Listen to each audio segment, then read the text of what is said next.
एक बार एक व्यक्ति गौतम बुद्ध के पास अपनी भावनाओं को नियंत्रित करने के बारे में सलाह लेने गया।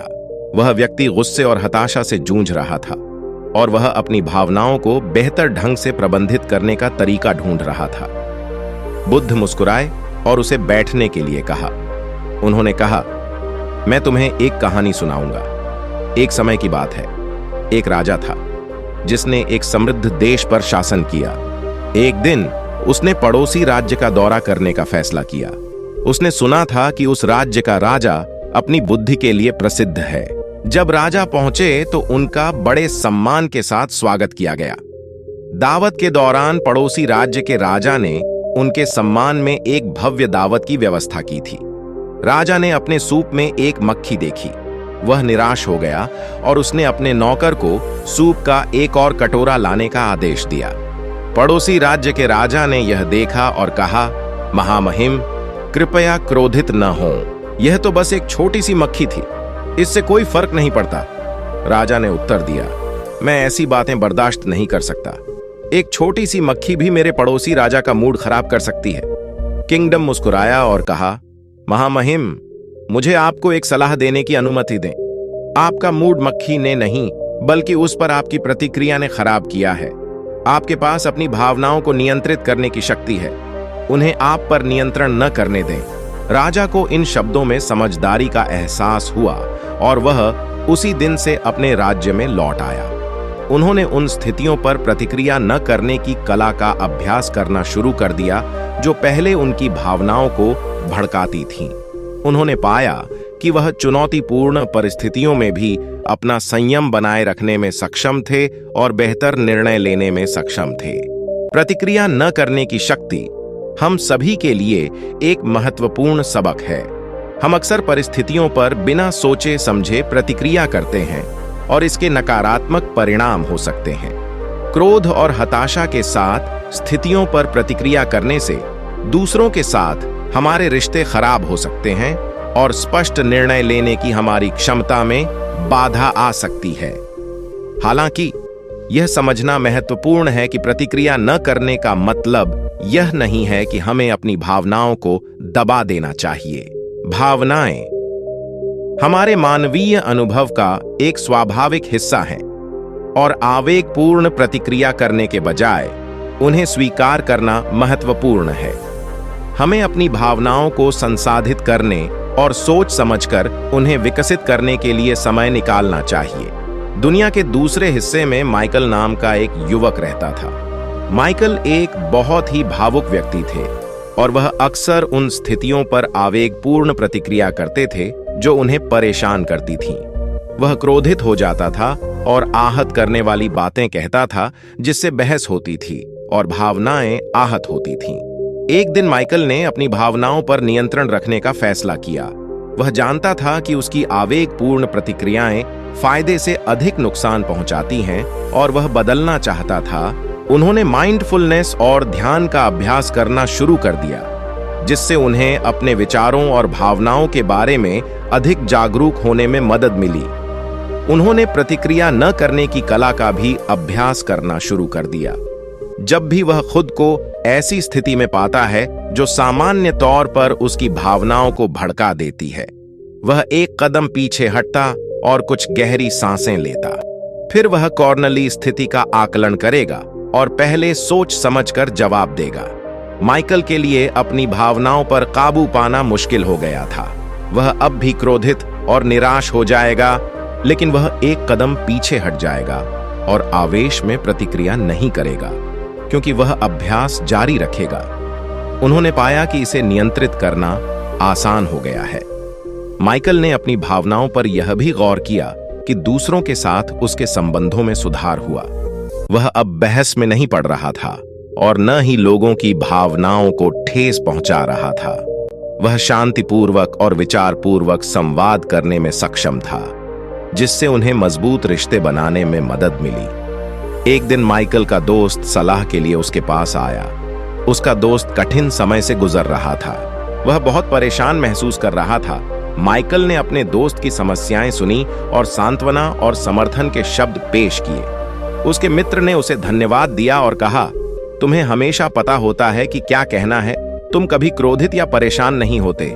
माइकल ने मुस्कुराते हुए जवाब दिया, ऐसा नहीं है कि मैं कभी गुस्सा या परेशान नहीं होता।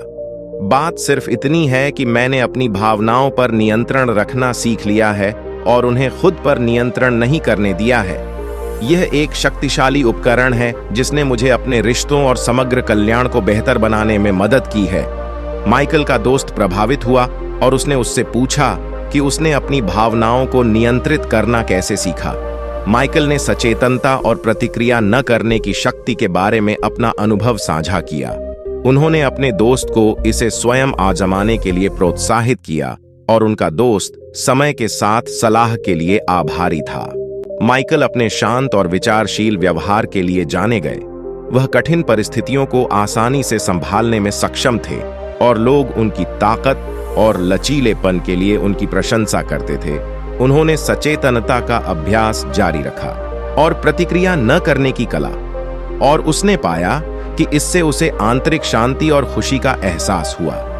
प्रतिक्रिया न करने की शक्ति एक मूल्यवान सबक है जिसे हम सभी सीख सकते हैं। इसके लिए अभ्यास और धैर्य की आवश्यकता होती है, लेकिन अपनी भावनाओं को नियंत्रित करने से मिलने वाले पुरस्कार सार्थक होते हैं।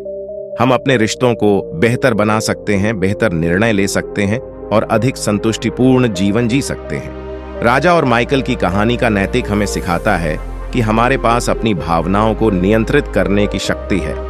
हमारे साथ जो होता है उसे हम नियंत्रित नहीं कर सकते, लेकिन हम प्रतिक्रिया न करने की कला, सचेतनता का अभ्यास करके इसे नियंत्रित कर सकते हैं कि हम इस पर कैसे प्रतिक्रिया करें। हम अपनी भावनाओं पर नियंत्रण रखना और सोच समझकर प्रतिक्रिया देना सीख सकते हैं। ये एक शक्तिशाली उपकरण है जो हमारे रिश्तों, हमारी खुशहाली और हमारे जीवन की समग्र गुणवत्ता को बेहतर बनाने में हमारी मदद कर सकता है। तो आइए हम इस शक्तिशाली कौशल का अभ्यास करने और उसे विकसित करने के लिए समय निकालें और इसे अपने जीवन को बेहतर बनाने दें। गुस्सा कभी गायब नहीं होगा जब तक कि मन में आक्रोश के विचार संजोए रहेंगे। जैसे ही आक्रोश के विचार भूल जाएंगे, क्रोध गायब हो जाएगा। वह जो पीछे रहता है, एक घूमते हुए रथ की तरह बढ़ता गुस्सा। मेरी पुकार सुने। एक वास्तविक चालक अन्य लोग हैं, लेकिन लगाम थामे हुए हैं। क्रोध को पाले रखना जहर पीने और दूसरे व्यक्ति के मरने की उम्मीद करने जैसा है।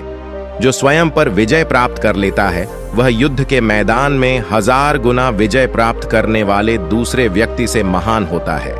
अपनी प्रतिक्रियाओं से प्रेरित न हों, अपने कार्यों से प्रेरित हों। शांति भीतर से आती है। बिना विवाद के इसकी तलाश न करें।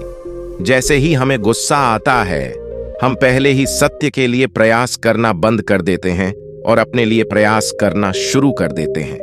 मन ही सब कुछ है। आपको क्या लगता है आप क्या बनेंगे? तुम्हें तुम्हारे क्रोध के लिए दंड नहीं दिया जाएगा, तुम्हें अपने क्रोध से दंड मिलेगा। दुख की जड़ मोह है। अगर आप दूसरों को प्रसन्न रखना चाहते हैं तो दया भाव दिखाएं। यदि आप खुश रहना चाहते हैं तो करुणा को अपनाएं। लेट गो हमें आजादी देता है, और आजादी ही खुशी की एकमात्र शर्त है। अगर हमारे दिल में हम अभी भी किसी भी चीज, क्रोध, चिंता या संपत्ति से चिपके हुए हैं, हम इससे बेहतर आजाद नहीं हो सकते। हजारों खोखले शब्द एक ऐसा शब्द है जो शांति लाता है। हम जो कुछ भी हैं, वह हमने जो सोचा है उसका परिणाम है। जवाब दो, प्रतिक्रिया मत करो, कारण सहित उत्तर दें, भावना नहीं।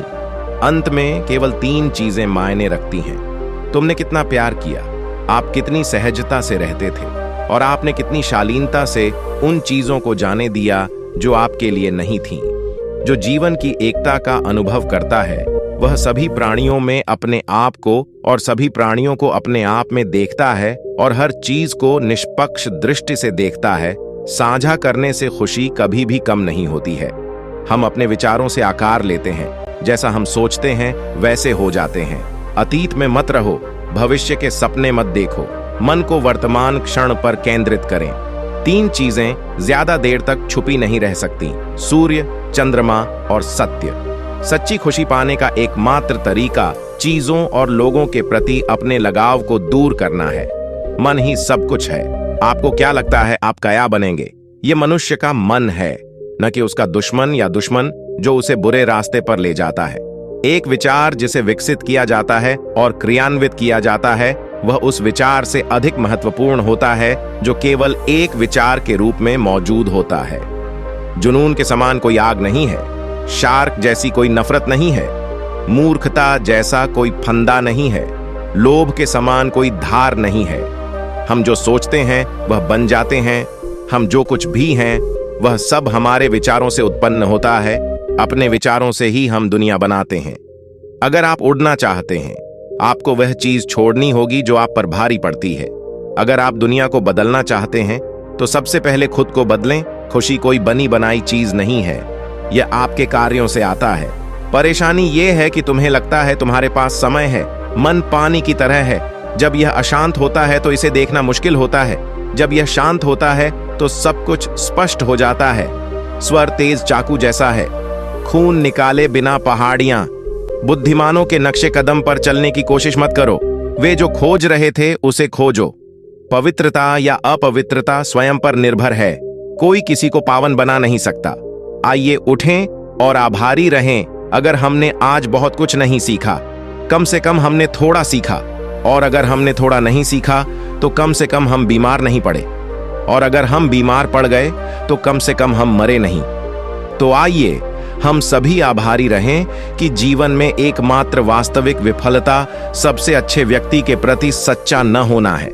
पास तो पहले ही जा चुका है, भविष्य अब भी यहां नहीं है। आपके पास जीने के लिए केवल एक ही क्षण है। निष्क्रिय रहना मृत्यु का एक छोटा रास्ता है और मेहनती होना जीवन का एक तरीका है। मूर्ख लोग निष्क्रिय होते हैं, बुद्धिमान लोग मेहनती होते हैं। नफरत से नफरत खत्म नहीं होती, लेकिन सिर्फ प्यार से। यह शाश्वत नियम है। साधु अपनी सोच विचार कर जो कुछ भी करता रहता है, वही उसकी चेतना की प्रवृत्ति बन जाती है। अतीत में मत रहो, भविष्य के सपने मत देखो। मन को वर्तमान क्षण पर केंद्रित करें। मन ही सब कुछ है। आप जो सोचते हैं कि आप बन जाते हैं, अपने अलावा किसी और में सदी की तलाश न करें। महान कार्य करने का एकमात्र तरीका यह है कि आप जो करते हैं उससे प्यार करें। यदि आपको यह अभी तक नहीं मिला है, देखते रहो। दिल के सभी मामलों की तरह समझौता न करें। जब आप इसे पा लेंगे तो आपको पता चल जाएगा, जीवन में सबसे बड़ी महिमा झूठ है, उनके गिरने में नहीं, लेकिन उठने में। हर बार जब हम गिरते हैं तो कोई और नहीं, बल्कि हम खुद हमें बचाते हैं। कोई नहीं कर सकता, और कोई भी हमें स्वयं विदेश की राह पर नहीं चलना पड़ेगा।